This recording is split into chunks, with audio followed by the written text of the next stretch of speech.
मनसे नेत्यांची आज शिवतीर्थावर महत्त्वाची बैठक होणार आहे। मनसे अध्यक्ष राज ठाकरे यांनी ही बैठक बोलावलेली आहे। 5 जुलैच्या विजयी मेळाव्याबाबत या बैठकीमध्ये चर्चा केली जाईल। बाळा नांदगावकर, संदीप देशपांडे या बैठकीला उपस्थित राहणार असल्याचं कळतंय। तर 5 जुलैला मनसे आणि शिवसेना उद्धव बाळासाहेब ठाकरे पक्षाचा विजयी मेळावा पार पडणार आहे आणि याच विजयी मेळाव्यासंदर्भात चर्चा करण्यासाठी मनसे अध्यक्ष राज ठाकरे यांनी ही बैठक बोलावली आहे। या संदर्भात अधिकचे अपडेट्स घेऊन आमचे प्रतिनिधी मनोज कुलकर्णी आपल्यासोबत आहेत। मनोज, राज ठाकरे यांनी महत्त्वाची आज बैठक बोलावलेली आहे, काय अधिकचे तपशील आहेत?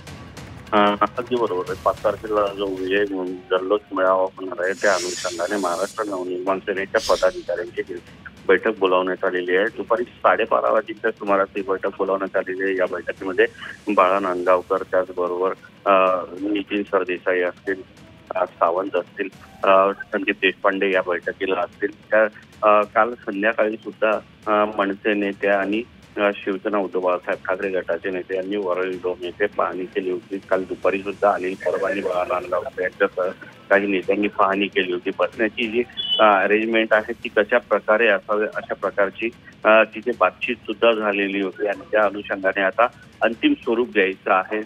निमंत्रण जातच आहेत, कुणाला भेटायचं आहे, कुणाला प्रत्यक्ष भेटून बोलवायचं आहे, या सगळ्या गोष्टीचा ओळख या बैठकीमध्ये होणार आहे। सर्वात महत्त्वाचं म्हणजे जे मनसेचे कार्यकर्ते येतील त्या सर्वांना किंवा पदाधिकारी येतील त्या सर्वांना बसण्यासाठी व्यवस्था झाली पाहिजे आणि मोठ्या प्रमाणात गर्दी होणारे जे वाहनांनी येणारे कार्यकर्ते आहेत त्यांच्या वाहनांची म्हणजे पार्किंगची व्यवस्था कशी करायची या सगळ्या गोष्टीचा उहापोह होणार आहे। तर स्टेजवर कुठले नेते असणार आहे त्याला अंतिम स्वरूप देण्याची शक्यता सुद्धा या बैठकीत असणार आहे। नक्कीच मनोज, धन्यवाद तुम्ही दिलेल्या माहितीसाठी।